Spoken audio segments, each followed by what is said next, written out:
തദ്ദേശ തെരഞ്ഞെടുപ്പ് ചൂടിലാണ് കേരളം ഒന്നടങ്കം. കഴിഞ്ഞ ദിവസം ഇന്നലെ രാത്രിയോടുകൂടിയാണ് മത്സര രംഗത്തെ പൂർണ്ണമായ ഒരു ചിത്രം വ്യക്തമായിരിക്കുന്നത്. ഏതാണ്ട് 75,632 സ്ഥാനാർത്ഥികൾ, ഏതാണ്ടല്ല കൃത്യമായ ഔദ്യോഗികമായ കണക്കാണ് ഇന്നലെ രാത്രിയോടുകൂടി തെരഞ്ഞെടുപ്പ് കമ്മീഷന്റെ ഭാഗത്തു നിന്നും വന്നിരിക്കുന്നത്. ഈ മത്സര രംഗത്ത് ഈ പ്രാവശ്യമുള്ളത് 75,632 സ്ഥാനാർത്ഥികളാണ്. എന്നാൽ ഇതൊന്ന് ആലോചിച്ച് നോക്കൂ, ഈ ഒരു തെരഞ്ഞെടുപ്പ് അതിൻ്റെ ആ ഒരു ചൂട് പിടിച്ച് മുന്നോട്ട് പോകുമ്പോൾ നമുക്ക് ഏവർക്കും അറിയാം വരാൻ പോകുന്ന നിയമസഭാ തെരഞ്ഞെടുപ്പിൻ്റെ ഒരു ട്രെൻഡ് എന്താണെന്ന് മനസ്സിലാക്കുവാൻ സാധിക്കുന്ന തെരഞ്ഞെടുപ്പാണ് ഇപ്പോൾ ഈ തദ്ദേശ തലത്തിൽ നടക്കുന്നത്. ഇവിടെ എത്രത്തോളം മുന്നോട്ട് പോകുവാൻ സാധിക്കുന്നു അത്രത്തോളമായിരിക്കും വരുന്ന നിയമസഭാ തെരഞ്ഞെടുപ്പിൽ ഓരോ മുന്നണിയുടെയും ഭാവി നിശ്ചയിക്കുക. ഇവിടെ ആകെ അടിപതറി നിൽക്കുന്ന ഒരു UDF-നെയാണ് നമുക്ക് കാണുവാൻ സാധിക്കുന്നത്. UDF-ന്റെ ആകെയുള്ള 569 വിമതരിൽ ഭൂരിപക്ഷവും UDF സ്ഥാനാർത്ഥികൾ തന്നെയാണ് എന്നുള്ളതാണ് ഏറ്റവും പ്രധാനപ്പെട്ട വിഷയം. എന്തായാലും ഈ ഒരു രംഗത്തെ ഏറ്റവും പ്രധാനപ്പെട്ട വിവരങ്ങളും വിശദാംശങ്ങളും ഒക്കെയായി ഇപ്പോൾ നിർവൻ ചക്രവർത്തി നമ്മളോടൊപ്പം ചേരുകയാണ്. Nirvan, good morning.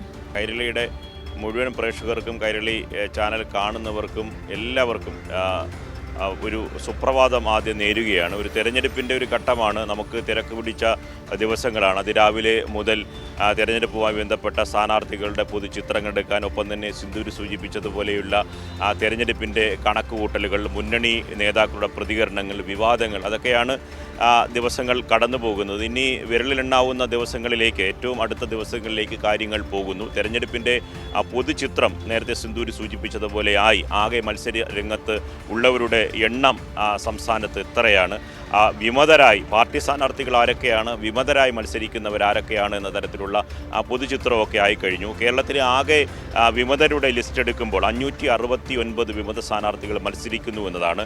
അതിൽ 80% പേരും കോൺഗ്രസും UDF-ൻ്റെയും വിമതന്മാരാണ് എന്നതാണ് ഏറ്റവും പ്രധാനപ്പെട്ട കാര്യം. ചിലയിടത്ത് ജില്ലാ പഞ്ചായത്ത് ഡിവിഷനിൽ പോലും കോൺഗ്രസിന് സ്ഥാനാർത്ഥിയെ നിർത്താനാകുന്നില്ല. എറണാകുളം ജില്ലയിലുള്ള ഇടമലക്കുടിയിൽ കോൺഗ്രസിന് ജില്ലാ പഞ്ചായത്ത് ഡിവിഷനിൽ സ്ഥാനാർത്ഥിയില്ല.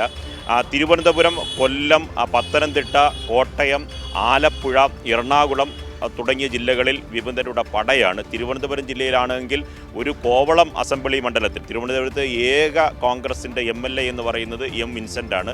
കോവളം നിയമസഭാ മണ്ഡലമാണ്. അവിടുത്തെ എല്ലാ പഞ്ചായത്തുകളിലും ഒപ്പം തന്നെ നഗരസഭാ വാർഡുകൾ, ആകെയുള്ള 3 നഗരസഭാ വാർഡ് എന്ന് പറയുന്നത് പോർട്ട്, ഹാർബർ, വിഴിഞ്ഞം, ഈ 3 വാർഡിലും കോൺഗ്രസിന് വിവിധ സ്ഥാനാർത്ഥികളുണ്ട്.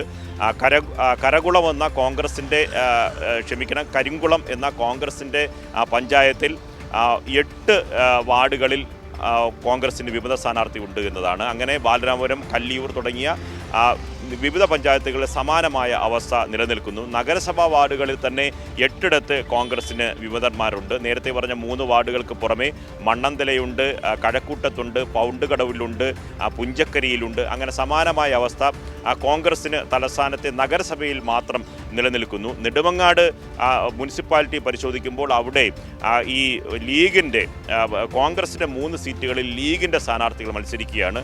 കേരള കോൺഗ്രസ് ജോസഫ് വിവിധയിടങ്ങളിൽ സമാനമായി റിബൽ സ്ഥാനാർത്ഥികളെ മത്സരിക്കുന്നു. അങ്ങനെ കേരളത്തിൽ ആകമാനം റിബലുകളുടെ പട്ടിക പരിശോധിക്കുകയാണെങ്കിൽ വലിയ തരത്തിലുള്ള തിരിച്ചടിയാണ് നിലവിൽ കോൺഗ്രസിന് നേരിടുന്നത്. ഒപ്പം തന്നെയാണ് മറ്റ് പല വിവാദങ്ങളും കോൺഗ്രസിനെ എത്രമാത്രം പിടിച്ചുലച്ചിരിക്കുന്നു എന്നതിനുള്ള ഏറ്റവും അവസാനത്തെ ഉദാഹരണമാണ് രാഹുൽ മാങ്കൂട്ടത്തിലുമായി ബന്ധപ്പെട്ട് കഴിഞ്ഞ ദിവസം പുറത്തു വന്ന ഓഡിയോ സംഭാഷണവും അതിൽ ഗൗരവതരമായ ഈ ഇരയായ പെൺകുട്ടിയുടെ വെളിപ്പെടുത്തലും. അത് സംബന്ധിച്ച് നേരിട്ട് തന്നെ പെൺകുട്ടി പോലീസിൽ പരാതി സമർപ്പിക്കാനും മുഖ്യമന്ത്രി കണ്ട് രേഖകൾ സമർപ്പിക്കാനും ഒരുങ്ങുന്നു എന്ന വിവരങ്ങൾ കൂടി, സൂചന കൂടി പുറത്തു വരുമ്പോൾ കോൺഗ്രസ് അക്ഷരാർത്ഥത്തിൽ വെട്ടിലാവുകയാണ്. നാളിതുവരെ രാഹുൽ മാങ്കൂട്ടത്തിൽ എന്ന് പറയുന്ന നേതാവിനെ, കോൺഗ്രസിൻ്റെ സിറ്റിംഗ് MLA സംരക്ഷിക്കുകയും അദ്ദേഹത്തിൻ്റെ സംരക്ഷണ കവചമൊരുക്കി നിയമസഭയിൽ എത്തിക്കാനും ശ്രമിച്ച കോൺഗ്രസ് നേതാക്കളുണ്ട്. ഒപ്പം തന്നെ പാലക്കാട് അദ്ദേഹത്തിൻ്റെ തെരഞ്ഞെടുപ്പ് പര്യടനത്തിന് സ്റ്റാർ ക്യാമ്പയിനറായി രംഗത്തിറക്കിയത് കോൺഗ്രസിൻ്റെ അവിടുത്തെ MPമാരും DCC അധ്യക്ഷനും ഒക്കെ അടങ്ങുന്ന വലിയ തരത്തിലുള്ള കോൺഗ്രസ് ലീഡർഷിപ്പാണ്. അപ്പോൾ കഴിഞ്ഞ ദിവസങ്ങളിൽ ഇതുമായി ബന്ധപ്പെട്ട പ്രതികരണങ്ങൾ VD സതീശന് വ്യക്തമായ മറുപടി പറയാൻ കഴിഞ്ഞിട്ടില്ല. ഏകദേശം എല്ലാ നേതാക്കളും രാഹുൽ മാങ്കൂട്ടത്തിലിനെ സംരക്ഷിക്കുന്ന സമീപനമാണ് സ്വീകരിച്ചത്. കുറച്ചുകൂടി വിചിത്രമായ മറുപടി പറഞ്ഞത് കെ മുരളീധരനാണ്. സർക്കാർ കേസെടുക്കട്ടെ, അപ്പോൾ പാർട്ടിയിൽ നിന്ന് പുറത്താക്കുക എന്ന മറുപടിയാണ് അദ്ദേഹം നൽകിയത്. അങ്ങനെ അടിമുടി ആശയക്കുഴപ്പം രാഹുൽ മാങ്കൂട്ടത്തിൽ വിഷയവുമായി ബന്ധപ്പെട്ട് കോൺഗ്രസ് UDFും അഭിമുഖീകരിക്കുന്നുണ്ട്. കാരണം വീട് വീടാന്തരം കയറി ഇറങ്ങുമ്പോൾ സാധാരണ കോൺഗ്രസ് പ്രവർത്തകരോട് ഈ രാഹുൽ മാങ്കൂട്ടത്തിലെ വിഷയം ജനങ്ങൾ ചോദിക്കുന്നുണ്ട്. തദ്ദേശ തെരഞ്ഞെടുപ്പ് എന്ന് പറയുമ്പോൾ സാധാരണ താഴെത്തട്ടിൽ പ്രവർത്തിക്കുന്ന പ്രവർത്തകർക്ക് വാർഡ് മെമ്പറാകാനും ബ്ലോക്ക് മെമ്പറാകാനും ജില്ലാ പഞ്ചായത്തിലേക്ക് തിരഞ്ഞെടുക്കപ്പെടാനൊക്കെ ഉള്ള ഒരു അവസരമാണ്. പ്രവർത്തകരുടെ തെരഞ്ഞെടുപ്പാണ് തദ്ദേശ തെരഞ്ഞെടുപ്പ്. അങ്ങനെ ഒരു തെരഞ്ഞെടുപ്പ് ഘട്ടത്തിൽ ഈ ഒരു ഏറ്റവും പ്രധാനപ്പെട്ട ഒരു നിർണായക ഘട്ടത്തിൽ രാഹുൽ മാങ്കൂട്ടത്തിൻ്റെ വിഷയം വീണ്ടും സജീവമായി ഉയർന്നു വന്നത് കോൺഗ്രസിന് വലിയ തരത്തിൽ തിരിച്ചടിയാകുന്നു. അതിലേക്ക് കൊണ്ടുചെന്നെത്തിച്ചത് ആദ്യഘട്ടത്തിൽ വ്യക്തമായ നടപടിയെടുക്കാത്തത് കൊണ്ടാണ് എന്ന തരത്തിലുള്ള വികാരമാണ് കോൺഗ്രസിൽ ആകെ പ്രതിഫലിക്കുന്നത്. സമാനമായ മറ്റൊരു പ്രശ്നം ജമാഅത്തെ ഇസ്ലാമി SDP ബന്ധപ്പെട്ട കൂട്ടുകെട്ടുമായി ബന്ധപ്പെട്ട വലിയ തരത്തിലുള്ള സാമുദായിക സംഘടനകളുടെ എതിർപ്പാണ്. പ്രധാനപ്പെട്ട കാന്തപുരം, ഒപ്പം തന്നെ സമസ്ത തുടങ്ങിയ വിഭാഗങ്ങളിൽ ഇക്കാര്യത്തിലുള്ള പ്രതിഷേധം ഇതിനകം തന്നെ അറിയിച്ചിട്ടുണ്ട്. വർഗീയ പ്രസ്ഥാനങ്ങൾ, പ്രത്യേകിച്ച് ജമാഅത്തെ ഇസ്ലാമിയും പോപ്പുലർ ഫ്രണ്ടും SDP ഒക്കെ ലീഗിനെ അടക്കം സമുദായ സംഘടനകളിലടക്കം ലീഗിലും മുസ്ലിം ലീഗിലൊക്കെ കടന്നു കയറാനുള്ള ശ്രമമാണ് നടത്തുന്നത്. ഇതിനൊരിക്കലും UDF വഴിമരുന്ന് ഇടരുത് എന്ന തരത്തിലുള്ള പ്രധാനപ്പെട്ട പ്രതികരണ സമുദായ സംഘടനയുടെ നേതാക്കൾ തന്നെ പ്രതികരിച്ചു കഴിഞ്ഞു. അതുകൊണ്ട് പ്രാദേശിക തലത്തിൽ പലയിടത്തും SDP-ക്കും പോപ്പുലർ ഫ്രണ്ടിനും ഒക്കെ വേണ്ടി വെൽഫെയർ പാർട്ടിക്കൊക്കെ വേണ്ടി സീറ്റ് കച്ചവടം നടത്തി എന്ന UDF-നെതിരെയും ലീഗിനെതിരെയൊക്കെയുള്ള വലിയ തരത്തിലുള്ള വിമർശനം നിലനിൽക്കുകയാണ്. അതുകൊണ്ട് ഈ തദ്ദേശ തെരഞ്ഞെടുപ്പുമായി ബന്ധപ്പെട്ട നേരത്തെ സുന്ദൂരി സൂചിപ്പിച്ചതുപോലെ, മുഖവരിയായി പറഞ്ഞതുപോലെ, ഒരു നിയമസഭാ തെരഞ്ഞെടുപ്പിൻ്റെ ട്രയൽ റണ്ണാണ് തദ്ദേശ തെരഞ്ഞെടുപ്പ്. കഴിഞ്ഞ തദ്ദേശ തെരഞ്ഞെടുപ്പ് 2020 നടന്ന തദ്ദേശ തെരഞ്ഞെടുപ്പിലെ ഒരു പൊതുചിത്രം എന്ന് പറയുന്ന ഏകദേശം 65% വരുന്ന സീറ്റുകൾ തദ്ദേശ സ്ഥാപനങ്ങളിൽ വലിയ മുൻതൂക്കമാണ്, മേൽക്കൈയാണ് ഇടത് മുന്നണി കഴിഞ്ഞ തെരഞ്ഞെടുപ്പിൽ 2020 ഉണ്ടാക്കിയത്.